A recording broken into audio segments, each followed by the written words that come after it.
नारायण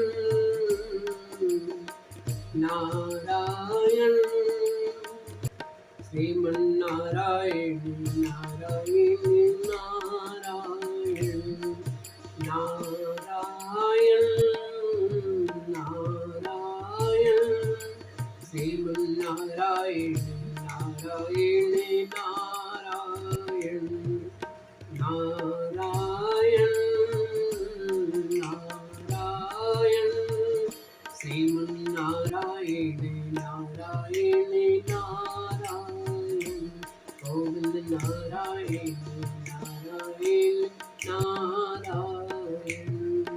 श्रीमद्भागवत महापुराण के प्रथम खंड के सप्तम स्कंद के अतः द्वितीयोध्याय हिरण्याक्ष का वध होने पर हिरण्यकशिपु का अपनी माता और कुटुंबियों को समझाना हिंदी में आरंभ करता हूँ। इससे पूर्व मैंने युधिष्ठिर और नारद जी की वार्ता का वर्णन किया। अब विस्तृत रूप से हिरण्यकशिपु आदि की कथाओं को मैं लेकर चल रहा हूँ। जैसा कि मैंने पूर्व बताया, नारद जी ने कहा, युधिष्ठिर, जब भगवान ने 12 अवतार धारण करके हिरण्याक्ष को मार डाला, तब भाई के इस प्रकार मारे जाने पर हिरण्यकशिपु रोष से जल भून गया और शोक से संतप्त हो गया। वह क्रोध से कांपता हुआ अपने दांतों को पीसता हुआ बार बार ओठ पर चढ़ाकर चबाने लगा। क्रोध से दहकती हुई आंखों की आग से धुएं से धूमिल हुए आकाश की ओर देखता हुआ वह कहने लगा, उसमें विकराल दाढ़ों आग उगलने वाली जो उग्र दृष्टि थी उसकी, और चढ़ी हुई भौं के कारण उसका मुख देखा नहीं जाता, बड़ा ही विकराल लग रहा था।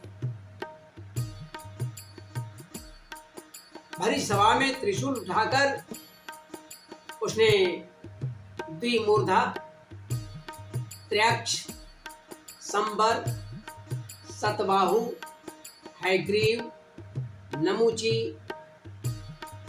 पाक, इलवल, विप्रचित्ति, पुलोमा और शकुन आदि राक्षसों को, दानवों को संबोधन करते हुए कहा, दैत्यों और दानवों, तुम सब लोग मेरी बात सुनो और उसके बाद जैसा मैं कहता हूं तुम वैसा ही करो। तुम्हें यह ज्ञात है कि मेरे क्षुद्र शत्रुओं ने मेरे परम प्यारे और हितैषी भाई को विष्णु ने मार डाला। यद्यपि वह देवता और दैत्य दोनों के प्रति समान है, तथापि दौड़ धूप और अन्य विनय करके देवताओं ने उसे अपने पक्ष में कर दिया। यह विष्णु पहले तो बड़ा शुद्ध था, निष्पक्ष था, परंतु अब माया से वराह रूप धारण करके वराहदि रूप धारण करने लगा है और अपने स्वभाव से च्युत हो गया है। बच्चे की तरह जो उसकी सेवा करे उसकी ओर हो जाता है, उसका चित्त स्थिर नहीं है। अतः अब मैं अपने इस शूल से उसका गला काट डालूंगा और उसके खून से, जो मेरा भाई रुधिर प्रेमी था, उसके खून की धारा से मैं अपने उस रुधिर प्रेमी भाई हिरण्याक्ष का तर्पण करूं। तब कहीं मेरे इस हृदय की पीड़ा शांत होगी। उस मायावी शत्रु के नष्ट होने पर, जैसे पेड़ के कट जाने पर, पेड़ के जड़ कट जाने पर डालियों की तरह सब देवता अपने सभी डालियां और पत्ते सूख जाते हैं, ठीक उसी तरह विष्णु के मारे जाने पर देवता तो स्वयं ही मर जाएंगे, अपने आप ही सूख जाएंगे, क्योंकि उनका जीवन केवल विष्णु है।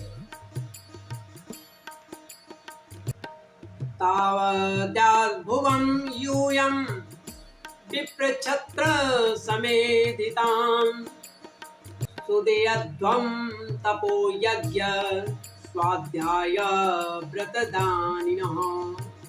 इसलिए तुम लोग इसी समय पृथ्वी पर जाओ।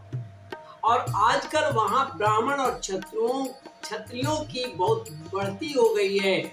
वहाँ जो लोग तुमको तपस्या करते हुए मिले, यज्ञ करते हुए मिले, स्वाध्याय करते हुए मिले, व्रत करते हुए मिले, या दानादि कृत्य करते हो, शुभ कर्म कर रहे हो, उन सब को मार डालो। क्योंकि यज्ञ और धर्म ही उसके स्वरूप हैं। देवता, ऋषि, पितर, समस्त प्राणी और धर्म का वही परमाश्रय, इन सभी का परमाश्रय वही, यानी धर्म का भी परमाश्रय यह विष्णु है। जहाँ जहाँ ब्राह्मण, गाय, वेद, वर्णाश्रम और धर्म कर्म हो, उन देशों में तुम लोग जाओ और उन्हें जला दो, उजाड़ दो, मार। इतनी कठोर आज्ञा। दैत्य तो स्वभाव से ही लोगों से विरोध करने का आती है, तो सभी लोग जानते हैं। दैत्य लोग स्वभाव से ही लोगों को सताते हैं, सुखी देखना नहीं चाहते और स्वयं उनको सताकर बड़ा सुख महसूस करते हैं।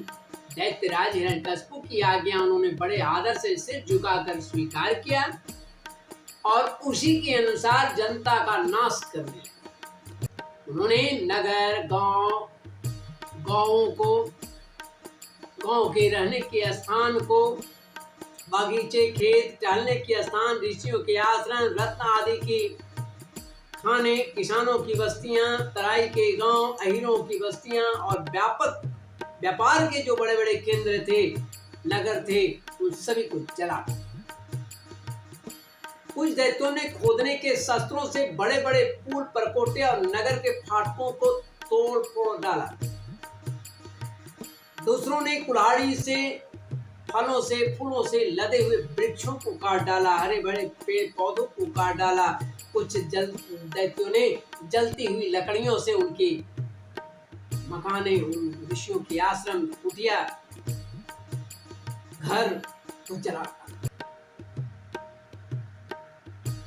इस प्रकार दैत्यों ने निरीह प्रजा का बड़ा उत्पीड़न किया। उस समय देवता लोग स्वर्ग छोड़कर छिपे रूप से अपने वेश बदलकर पृथ्वी में विचरण करते थे।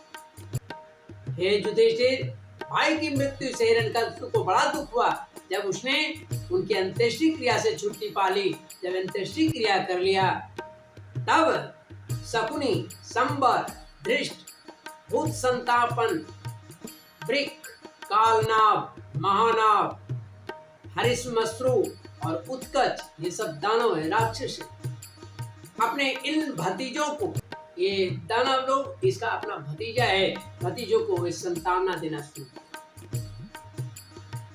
उसकी माता रुषाभानु को, इन भतीजों यानी की जो भावा थी रुषाभानु यानी हिरण्याक्ष की पत्नी, और अपनी माता दीति को देश काल के अनुसार मधुर वाणी से समझाते हुए कहा। हिरण्यकशिपु ने कहा, अम्बाम्ब हे वधूपुत्रा वीरमार्हत शोचितुं रिपोरभिमुखे श्लाघ्य शूराणां वधैषितः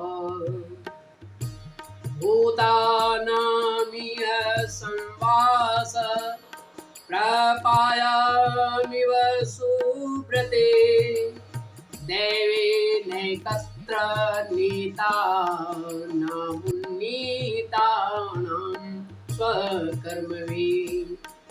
हिरण्यकशिपु ने कहा, हे मेरी प्यारी माता, हे बहू, हे मेरे पुत्रों, तुम्हें वीर हिरण्याक्ष के लिए किसी प्रकार का शोक या संताप नहीं करनी चाहिए। वीर पुरुष तो ऐसा चाहते ही हैं कि लड़ाई में लड़ाई के मैदान में अपने शत्रुओं के सामने उनके दांत खट्टे करते हुए मृत्यु को प्राप्त करें। मृत्यु को प्राप्त करें, प्राण का त्याग करें। वीरों के लिए ऐसी मृत्यु ही सराहनीय है, श्लाघनीय है। हे देवी, जैसे प्याऊ पर बहुत से लोग इकट्ठे होते हैं, बहुत से लोग खड़े होते हैं, परंतु ऐसा नहीं कि सब आपस में मिल जाते हैं, एक ही घर चले जाते हैं। तो मिलना जुलना लगा रहता है, केवल थोड़ी देर के लिए। वैसे ही अपने कर्मों के फेर से, बड़ी गौर से ध्यान दीजिएगा, अपने कर्मों के फेर से दैव बस जीव भी मिलते और बिछुड़ते हैं। हिरण्यकशिपु का राजा क्यों राक्षस था, राक्षस राज था। वास्तव में आत्मा नित्य, अविनाशी, शुद्ध, सर्वगत, सर्वज्ञ, देह, इंद्रिय आदि से पृथक है। वह अपनी अविद्या से ही देह आदि की सृष्टि करके भोगों के साधन सूक्ष्म शरीर को स्वीकार करता है। जैसे हिलते डुलते पानी के साथ उसमें प्रतिबिंबित होने वाले वृक्ष उसे हिलते डुलते दिखाई देते हैं। और जब आंखों को हम गोले घुमाते हैं, तो जब घुमाई जाती है, आंखों के साथ सारी पृथ्वी ही घूमती सी दिखाई पड़ती। हे कल्याणी, वैसे ही विषयों के कारण मन भटकने लगता है और वास्तव में निर्विकार होने पर भी उसी के समान आत्मा भी भटकता हुआ सा जान पड़ता है। उसका स्थूल या सूक्ष्म, ये दो तरह के शरीर, इस स्थूल और सूक्ष्म शरीर से इस आत्मा का कोई संबंध नहीं होता है, कोई संबंध जीव का नहीं। फिर भी वह संबंधी सा जान पड़ता है, अपना जान पड़ता है। सब प्रकार से शरीर रहित आत्मा को शरीर समझ लेना, यही तो अज्ञान, यही अज्ञान है। आत्मा सूक्ष्म हो या स्थूल हो, उससे कोई मतलब नहीं। इसी से प्रिय अथवा प्रिय वस्तु का मिलना और बिछुड़ना होता है। इसी से कर्मों के साथ संबंध हो जाने के कारण संसार में भटकना पड़ता है। ये हिरण्यकशिपु अपनी माता, अपनी बहू और अपने भतीजों को समझा रहा है। जन्म मृत्यु, अनेकों प्रकार के शोक, अविवेक, चिंता और विवेक की विस्मृति, इन सभी का कारण अज्ञान है, अविद्या है। अज्ञान ही इन सभी का कारण होता है। इस विषय में महात्मा लोग एक प्राचीन इतिहास कहते हैं, कहा करते हैं। वह इतिहास मरे हुए मनुष्य के संबंधियों के साथ यमराज की बातचीत हुई है। अब इस यमराज के साथ उस मरे हुए इंसान के संबंधी जो हैं उनसे बात हुई है, वो कैसे? तो आप लोग गौर से सुने। उसी नगर में, उसी एक नगर है, उसी नर एक देश है। उस देश का एक बड़ा ही तेजस्वी राजा था, यशस्वी राजा था। उसका नाम था सूर्या। अब यहाँ देखिए,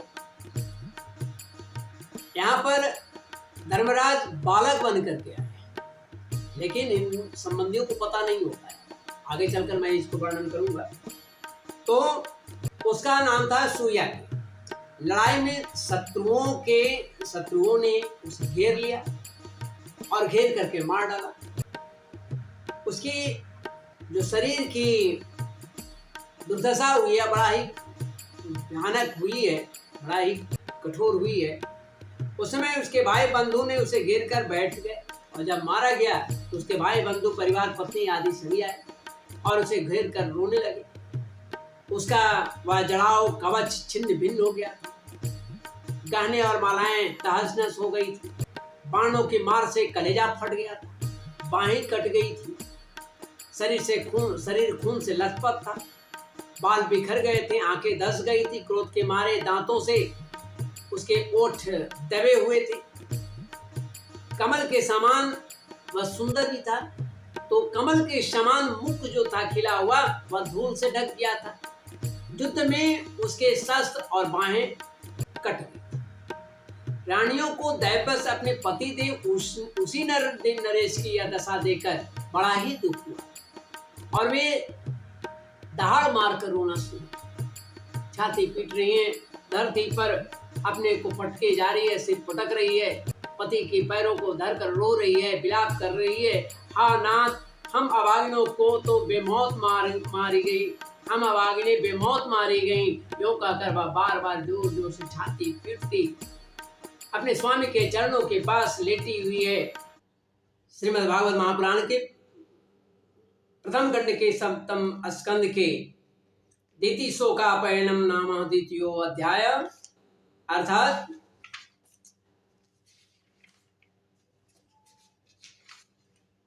हिरण्याक्ष का वध होने पर हिरण्यकशिपु का अपनी माता और कुटुंबियों को समझाना यहाँ हिंदी में काव्य के रूप में समाप्त होता है। त्रुटियों के लिए क्षमा चाहते हैं।